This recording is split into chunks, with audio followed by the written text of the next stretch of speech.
The year 1846. Europe is on the brink of revolutionary upheavals. In the Vatican, a new pontiff is elected, Giovanni Maria Mastai Ferretti. No one could have predicted then that this man, who took the name Pius IX, would remain on the throne of St. Peter for 32 years, longer than any pope in history. His pontificate would witness dramatic changes that would forever alter the face of the Catholic Church and Italy. From initial liberalism to irreconcilable conservatism, from vast papal territories to the tiny Vatican, the life of Pius IX reflected all the contradictions of the 19th century. He began as a reformer, welcomed on the streets of Rome.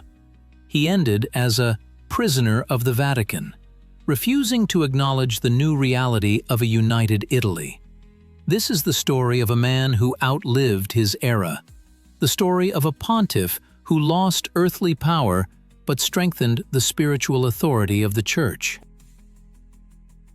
The story of an irreconcilable confrontation between the thousand-year tradition of papal authority and the new ideals of the nation-state. Giovanni Maria Mastai Ferretti was born on May 13, 1792, into an ancient aristocratic family in the city of Senigallia on the Adriatic coast. His father was the city's mayor, and the family had strong ties to the church. From childhood, Giovanni was distinguished by a sensitive nature and deep religiosity. The youth of the future pope was overshadowed by a serious trial, epilepsy, which could have ended his ecclesiastical career. At 19, he went to Rome to continue his education, but the illness did not recede. Only after a miraculous recovery, which Mastai Ferretti himself considered divine intervention, was he able to be ordained a priest in 1819. The young priest quickly showed extraordinary abilities. He worked at the Roman orphanage, where he proved to be a caring mentor for disadvantaged children. This experience shaped his deep compassion for the poor and vulnerable. A turning point in Mastai Ferretti's career was a missionary trip to Chile in 1823. The journey across the Atlantic proved to be a real test. The ship was caught in a storm, attacked by pirates, and the young priest again suffered from attacks of his illness. In South America, he encountered the political turmoil that gripped the region after the Wars of Independence and first saw how revolutionary ideas affected the Church's position. Upon returning to Italy, he rapidly advanced through the Church hierarchy. In 1827, Pope Leo XII appointed him Archbishop of Spoleto. Here, Mastai Ferretti proved to be a skilled administrator and peacemaker, especially during the uprisings of 1831 when he protected refugees from persecution. In 1832, he was transferred to the post of Bishop of Imola, and in 1840, he received the cardinal's hat from Pope Gregory XVI. In Imola, Cardinal Mastai Ferretti earned a reputation as a moderate reformer who sought to improve education and help the poor, while simultaneously preserving the traditional values of the Church. When Gregory XVI died in June 1846, the 54-year-old Cardinal Mastai Ferretti was not considered a favorite of the conclave. However, after only 2 days of voting, the cardinals chose him, a moderate, with a reputation as a pious pastor, capable of finding a balance between necessary reforms and the preservation of traditions in a turbulent time for Europe. On June 16, 1846, white smoke billowed above the Quirinal Palace. "We have a pope!" spread across the square, when the name of the new pontiff, Cardinal Mastai Ferretti, who took the name Pius IX, was announced from the balcony. The crowd erupted in ecstatic cheers. No one expected such a swift decision from the conclave, and many saw it as a sign of divine providence. The first steps of the new pope shook Rome and all of Italy. A month after his election, Pius IX declared a broad political amnesty. Over 1,000 political prisoners and exiles gained freedom and the opportunity to return to their homeland. The streets of Rome filled with jubilant people carrying portraits of the Pontiff. "Viva Pio IX!" This cry became a symbol of a new era of hope. Pius continued to surprise his subjects. He eased censorship, permitted the construction of railways in the Papal States, and began modernizing Rome's street lighting system. The creation of the Consulta, an advisory body composed of representatives from the provinces, caused particular delight, perceived as the first step towards constitutional rule. In April 1847, the Pope established the Civil Guard, allowing ordinary citizens to carry weapons. This decision held immense symbolic significance. The Pontiff entrusted his people with the protection of public order. Europe's liberal press praised Pius IX as a progressive pope. Italian patriots saw in him a potential leader of the national movement. Giuseppe Mazzini, the ideologist of Italian unification, wrote an open letter urging the Pope to lead the struggle for Italy's independence. Even Protestant England sent an unofficial representative to Rome to establish relations with the reformist pontificate. However, beneath the enthusiastic hopes lay deep contradictions. Pius IX genuinely sought administrative reforms, but remained conservative on matters of faith and ecclesiastical authority. He wanted to improve the governance of the Papal States, but had no intention of relinquishing the temporal power of the papacy or supporting revolutionary movements. When, in January 1848, a revolutionary wave swept through Italy, enthusiasm gave way to apprehension. Pius IX found himself at a crossroads between reforms and tradition, between the expectations of liberals and his understanding of the papacy's role. This contradiction would soon lead to a dramatic turn in his pontificate, forever changing the relationship between the Catholic Church and the modern world. The year 1848 became a turning point in the fate of Pius IX. The revolutionary storm, which originated in France, quickly swept across all of Europe. Monarchies tottered, peoples demanded constitutions and freedoms. Italy did not stand aside. Uprisings flared up in Milan, Venice, Naples. In Rome, tension grew with each passing day. Under pressure of circumstances, the Pope agreed to the formation of a secular government and granted the Papal States a constitution, the fundamental statute. This was an unprecedented step, but it only whetted the appetites of the revolutionaries. When war against Austria for the independence of northern Italy began in April, the Pontiff was demanded to bless this crusade against a Catholic power. On April 29th, Pius IX delivered a historic allocution in which he refused to support the war against Austria.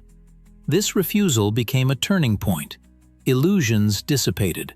The Pope would not become the standard-bearer of Italian nationalism. In the streets of Rome, yesterday's enthusiasms were replaced by curses. In autumn, the situation became critical. On November 15th, a crowd surrounded the Quirinal Palace, demanding new concessions. The papal secretary was killed. The Pontiff found himself virtually under house arrest.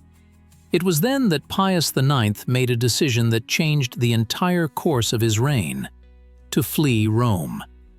On the night of November 24th, 1848, the Pope, disguised in the clothes of a simple priest, secretly left the Eternal City and set off for the Neapolitan fortress of Gaeta. This flight became a symbolic break with liberal experiments. In Rome, power passed to the revolutionary government. On February 9, 1849, the Roman Republic was proclaimed.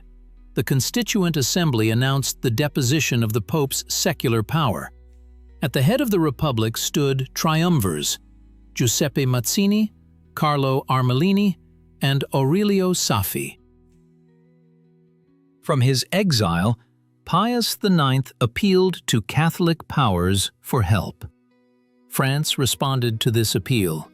President Louis Napoleon Bonaparte, seeking to gain the support of Catholics, sent an expeditionary corps to restore papal authority. For 3 months, the Republicans led by Giuseppe Garibaldi heroically defended Rome, but the forces were unequal. On July 3, 1849, French troops entered the city. The Roman Republic fell, and with it collapsed the last illusions about a liberal pope. In April 1850, Pius IX returned to Rome, but he was a completely different man. The revolution had forever changed his worldview.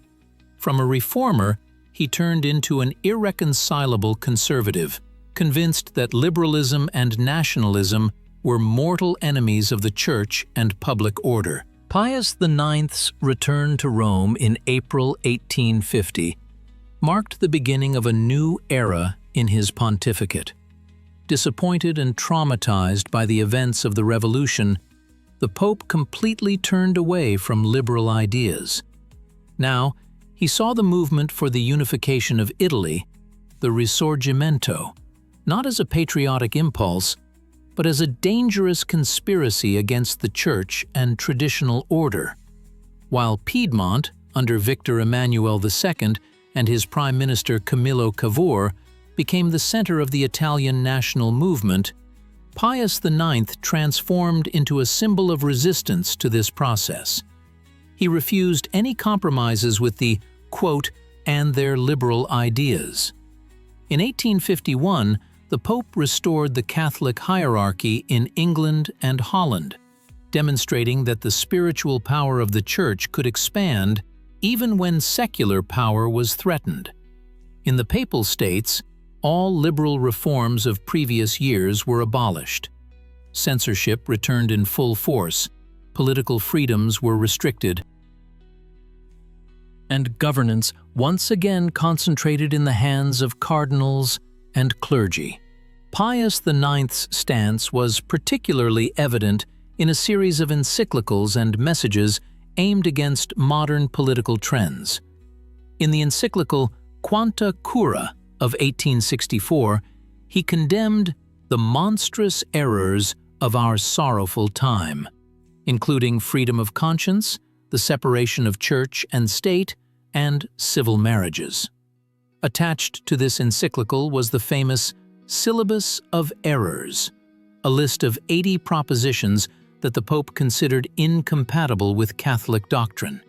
Among the condemned ideas were assertions that the Roman Pontiff can and should reconcile himself with progress, liberalism, and modern civilization, and that the Pope should renounce his temporal power over the Papal States.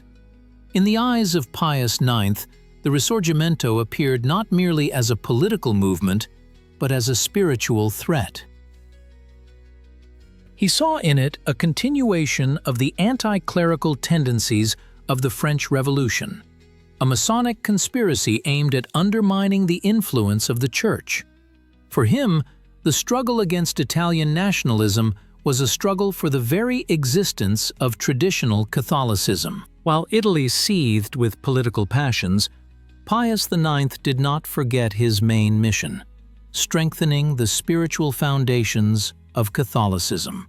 The stronger the pressure on the temporal power of the papacy became, the more the pontiff turned to the dogmatic strengthening of the Church, striving to compensate for political losses by increasing spiritual authority. On December 8, 1854, in the presence of over 200 cardinals and bishops, Pius IX solemnly proclaimed the dogma of the Immaculate Conception of the Virgin Mary. According to this teaching, the Mother of God was free from original sin from the moment of her conception. This was the first time in history that a pope independently, without convening an ecumenical council, proclaimed a new dogma of faith. In the bull Ineffabilis Deus, the pontiff declared, The Most Blessed Virgin Mary, in the first moment of her conception, by a singular grace and privilege of Almighty God, in view of the merits of Jesus Christ, the Savior of the human race, was preserved free from all stain of original sin. For Pius IX, this was not just a theological act. He sincerely believed in the special patronage of the Mother of God and considered that it was she who saved him during his flight from Rome in 1848.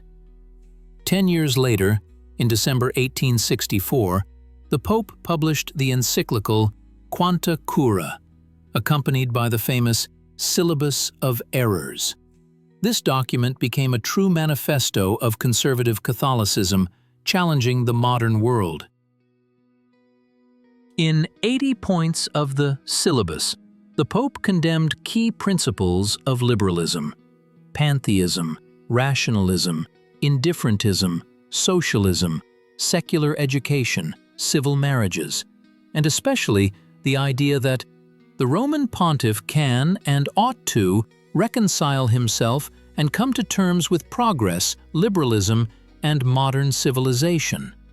Liberal Europe reacted with indignation. The syllabus was banned in many countries, and newspapers called it a declaration of war on the 19th century. But for Pius IX, it was a necessary step to protect eternal truths from temporary delusions. The culmination of the dogmatic strengthening of the Church was the preparation for the First Vatican Council. In June 1868, the Pope issued the bull Aeterni Patris, summoning bishops from all over the world to the First Ecumenical Council in 300 years. Pius IX saw the main task of the council as strengthening papal authority in the face of modern challenges. By the mid-19th century, the Apennine Peninsula remained fragmented into numerous states, among which the Papal States occupied a central position. For centuries, popes had ruled vast territories in central Italy, but now these lands had become the main obstacle to national unification. The process of Italian unification, known as the Risorgimento, was gaining momentum. Piedmont Sardinia, under the leadership of King Victor Emmanuel II and his Prime Minister Camillo Cavour, became the center of this movement. After defeating Austria in 1859, Lombardy, Tuscany, Parma, and Modena joined Piedmont. The Papal States found themselves under threat. In September 1860, Piedmontese troops invaded the northern papal provinces, Marche and Umbria. Simultaneously, Giuseppe Garibaldi's detachments, having just conquered Sicily and Naples, advanced from the south. The papal army, commanded by General Lamoriciere, was defeated at Castelfidardo. For Pius IX, this was a true catastrophe. The papacy lost 4/5 of its possessions, including the rich Romagna, Umbria, and Marche. Only Rome, with its adjacent territories, remained under the pontiff's rule, an area protected by a French garrison at the command of Napoleon III. The Pope's reaction was immediate and sharp.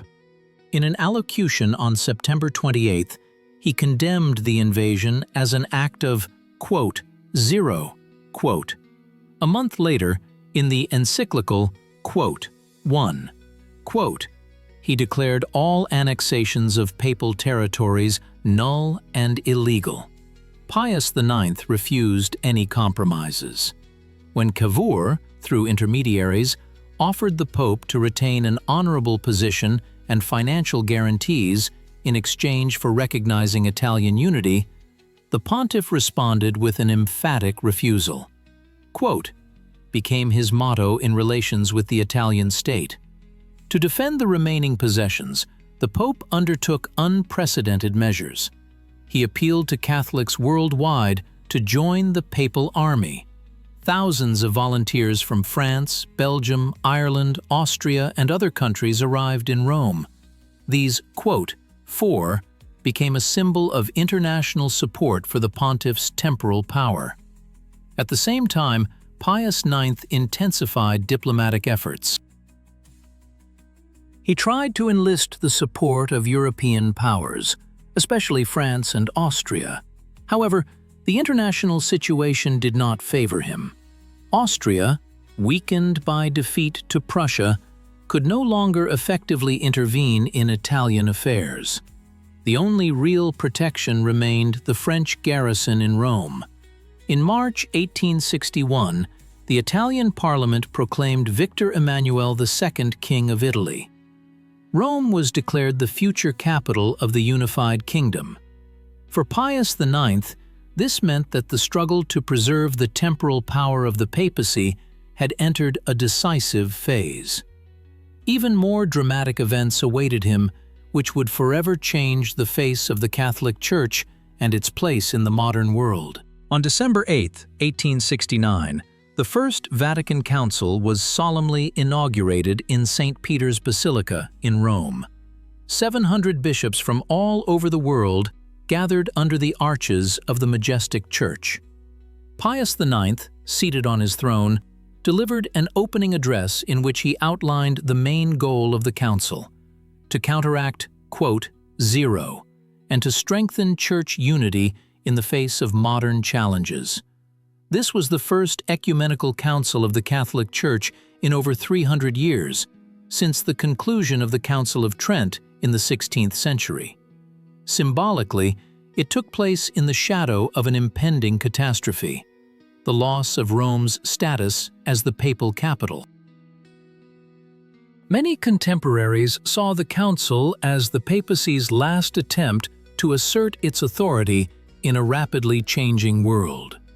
The work of the council proceeded in an atmosphere of growing tension. The bishops were divided into two main groups: the quote, who supported the idea of papal infallibility, and the quote, who opposed the new dogma or considered its adoption untimely. Among the opponents of the dogma were many prominent hierarchs, including Archbishop Georges Darboy of Paris and Bishop Félix Dupanloup of Orléans. They feared that the proclamation of papal infallibility would only increase anti-clerical sentiments in Europe and complicate the position of Catholics in Protestant countries. However, Pius IX was unyielding. He saw in the dogma of infallibility a necessary strengthening of the spiritual authority of the papacy at a time when its temporal power was under threat. On July 18, 1870, to the rumble of an approaching thunderstorm, the Council adopted the Constitution, which proclaimed the dogma of papal infallibility. The document asserted that when the Pope speaks ex cathedra, from the chair, on matters of faith and morals, his decisions are endowed with infallibility and do not require the consent of the Church. 533 bishops voted for the adoption of the dogma, and only 2 against. Most of the opposing bishops chose to leave Rome before the final vote.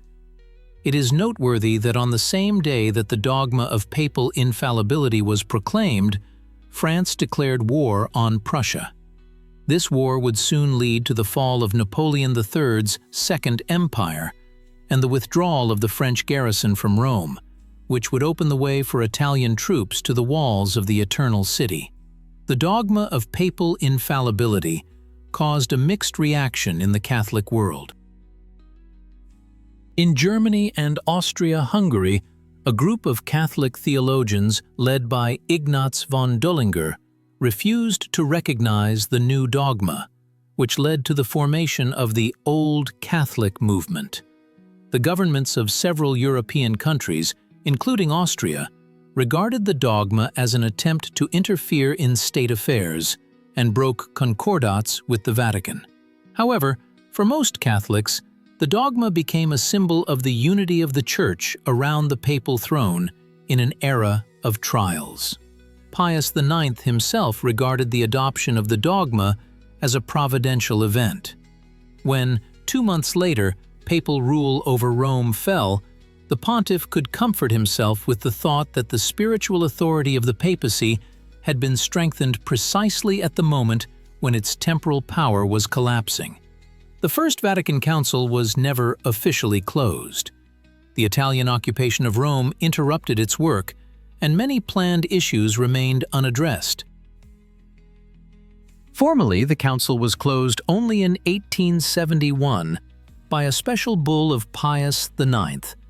The dogma of papal infallibility became one of the most important legacies of the long pontificate of Pius IX, symbolizing both a conservative reaction to the challenges of modernity and the desire to strengthen the spiritual unity of the Catholic Church in the face of the loss of temporal power. July 19, 1870. France declares war on Prussia.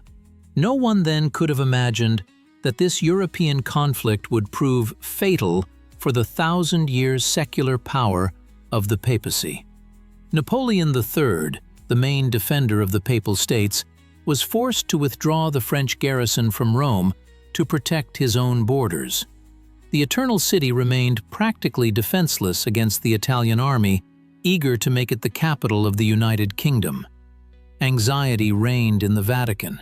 Pius IX understood that without French protection, the days of his secular power were numbered. Nevertheless, he refused offers to leave Rome.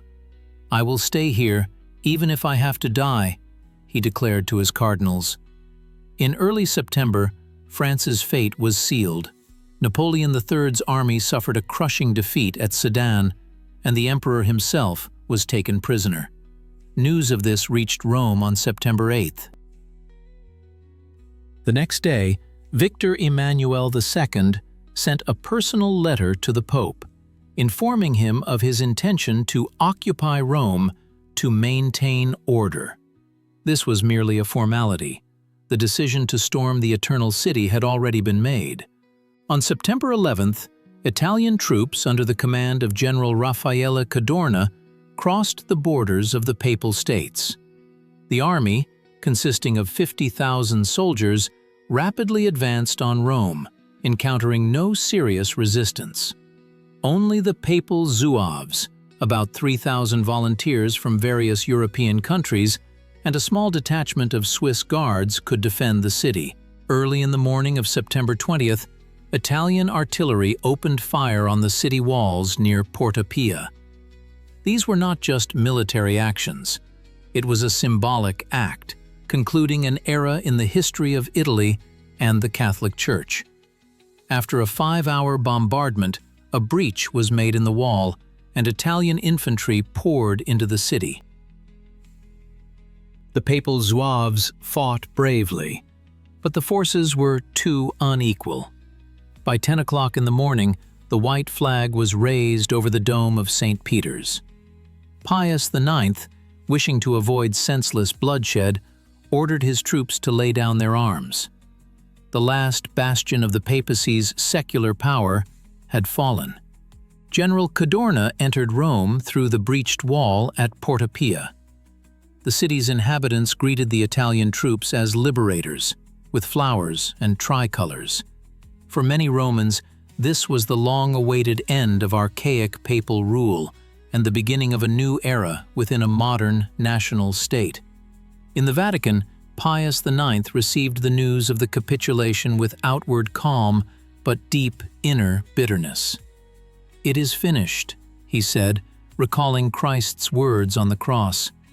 The 1,000-year era of the papacy's secular power had come to an end. On May 13, 1871, the Italian Parliament adopted a historic document, the Law of Guarantees. This was an attempt by the new Italian state to regulate the position of the Pope after the capture of Rome. The law consisted of 2 parts. The first defined the prerogatives of the Holy See. The second regulated relations between the Church and the state in united Italy. According to this document, the Pope was granted honors befitting a sovereign. His person was declared inviolable and protected by the same laws as the person of the king. The Italian government guaranteed the freedom of the pontiff's communications with bishops worldwide and the inviolability of diplomatic correspondence. The Vatican and Lateran palaces, as well as the summer residence of Castel Gandolfo, were transferred to the Pope for permanent use. For the maintenance of the papal court, the College of Cardinals, and the diplomatic representations of the Holy See, an annual rent of 3,225,000 lire was established, an amount equal to the former budget of the Papal States. However, Pius IX categorically rejected this law. In the encyclical of May 15th, he declared, "The Pontiff refused to recognize the legality of the Italian occupation of Rome and declared himself, he vowed not to leave the territory of the Vatican Palace until Rome was restored to its status as the papal capital." This voluntary became a powerful symbolic gesture, demonstrating the Pope's intransigence towards the new order. From that moment on, Pius IX never appeared on the streets of Rome. He did not attend traditional ceremonies in Roman basilicas, did not hold processions on the Feast of Corpus Christi, did not give the Urbi et Orbi blessing from the balcony of St. Peter's Basilica. All papal ceremonies took place inside the Vatican, hidden from the eyes of the citizens.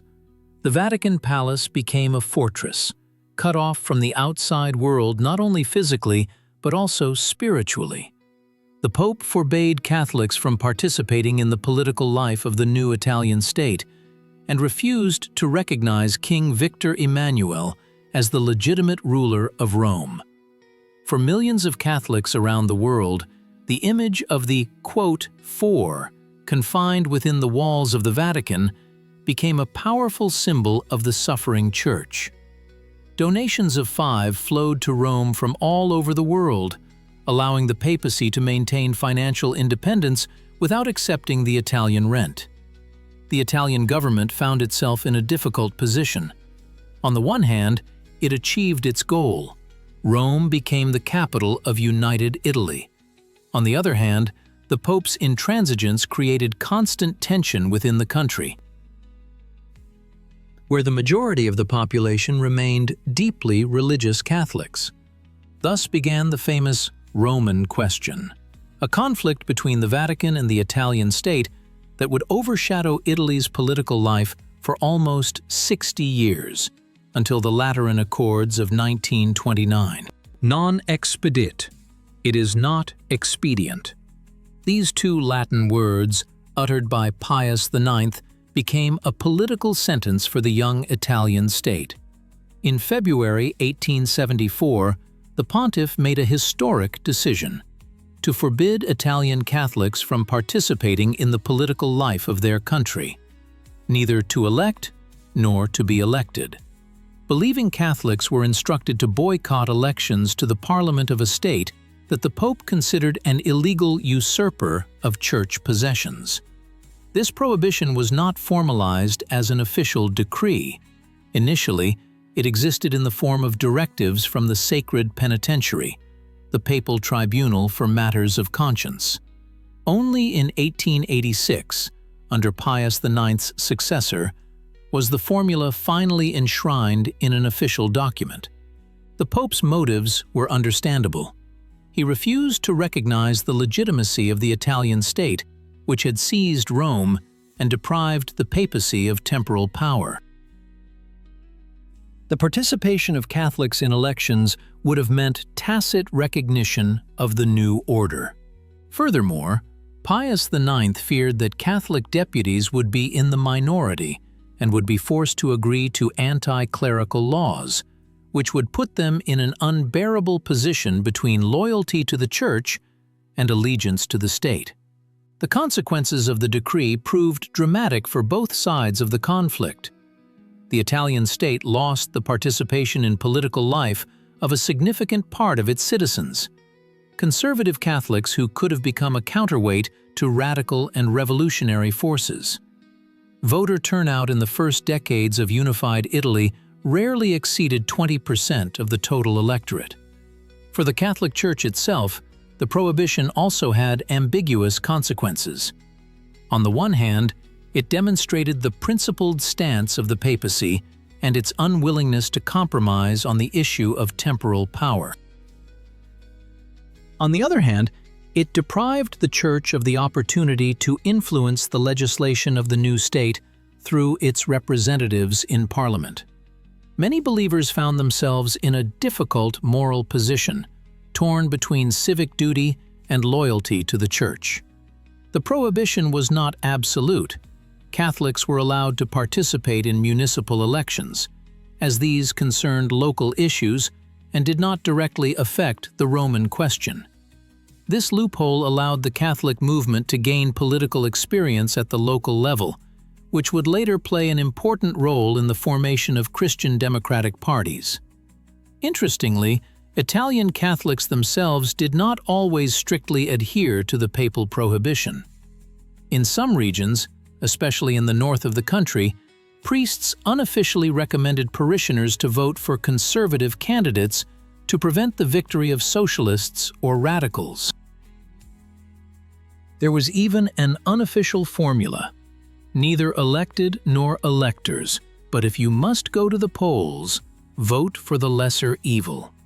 The non-expedit policy had far-reaching consequences for the Italian political system.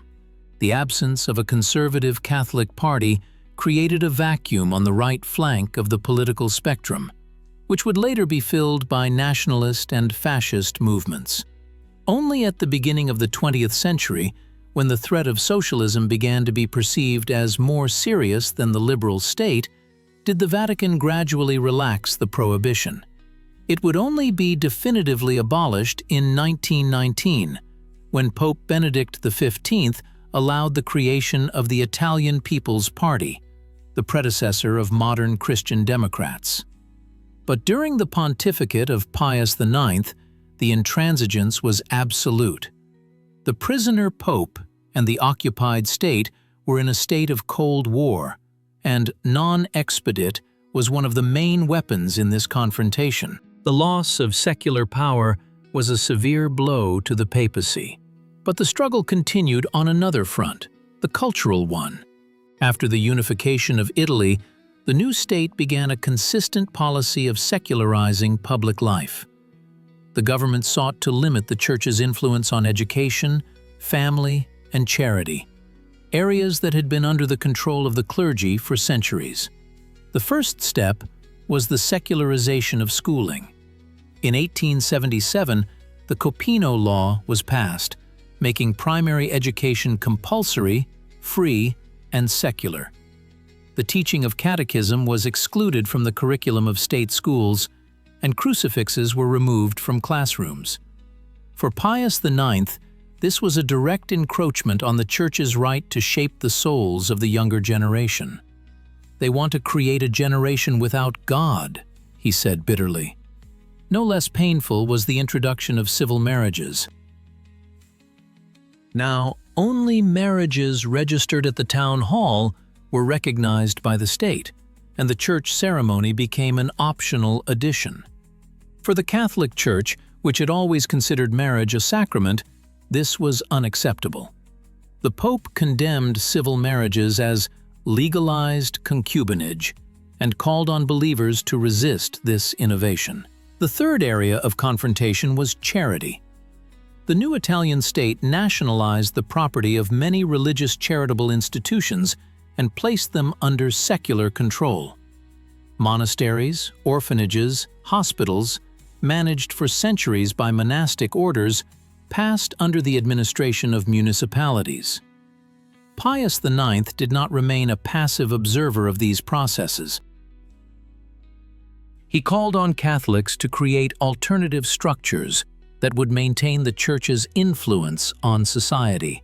With his blessing, numerous Catholic societies and associations emerged: Catholic banks, agricultural cooperatives, labor unions, women's organizations, and youth groups formed a parallel society connected with the Church, not the state.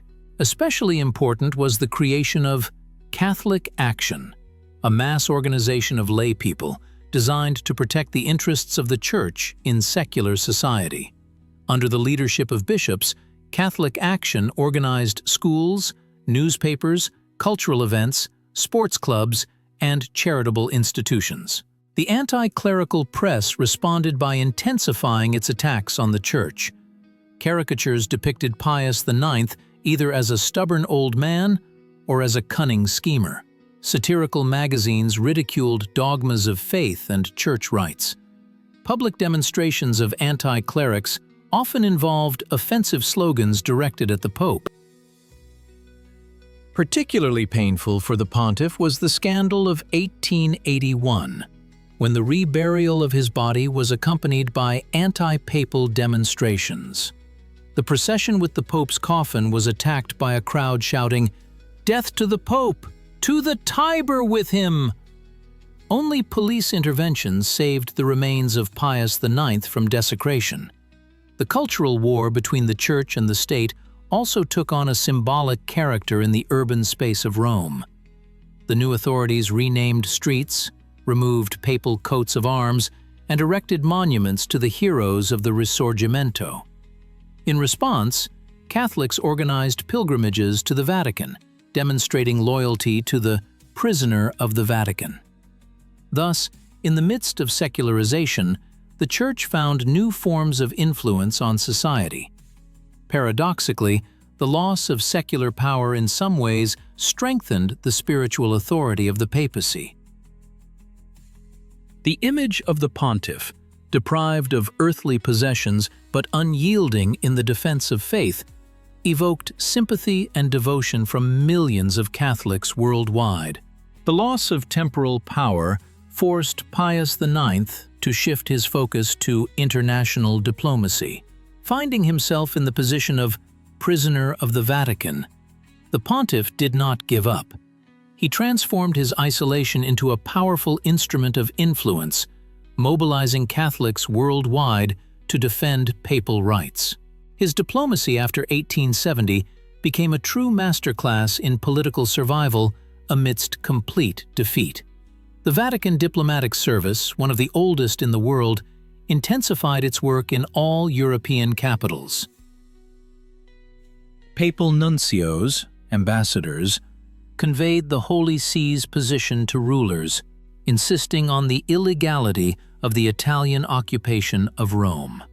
Pius IX hoped that Catholic powers, Austria-Hungary, Spain, Bavaria, would pressure Italy and force it to return at least some of the lost territories to the Pope.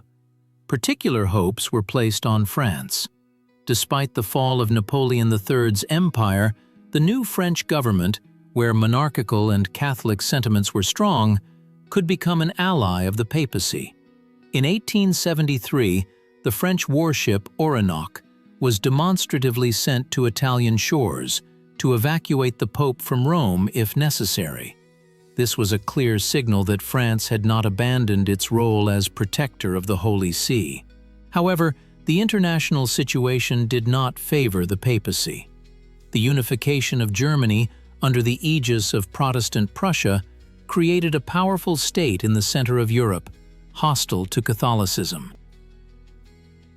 Chancellor Bismarck launched the Kulturkampf in Germany, a struggle for culture directed against the influence of the Catholic Church.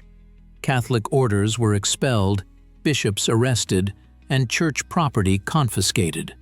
The Pope responded with an encyclical condemning the persecutions, but this only intensified the anti-Catholic campaign. It is noteworthy that it was at this moment that particularly warm relations were established between Bismarck and the Italian government. The German chancellor, receiving the Italian king in Berlin, demonstratively ignored the Pope's protests. In response, Pius IX increased his support for Catholic resistance in Germany, blessing the creation of the Catholic Center Party, which became Bismarck's main opponent in the Reichstag. In Austria-Hungary, a traditional ally of the papacy, the situation also changed. After its defeat by Prussia in 1866, the Habsburg Empire weakened and was forced to implement liberal reforms. The Concordat with the Vatican was abrogated. Civil marriages were introduced, and the Church lost control over schools. Emperor Franz Joseph, personally devoted to Catholicism, could not resist these trends. Even in traditionally Catholic Spain, after the Revolution of 1868, liberal forces hostile to the Church came to power. The short reign of Amadeo of Savoy, son of the Italian king Victor Emmanuel, and then the proclamation of the Republic, deprived the Pope of another potential ally. In France, the situation remained unstable. After the fall of the Paris Commune, monarchical sentiments intensified in the country, and it seemed that the restoration of royal power was inevitable.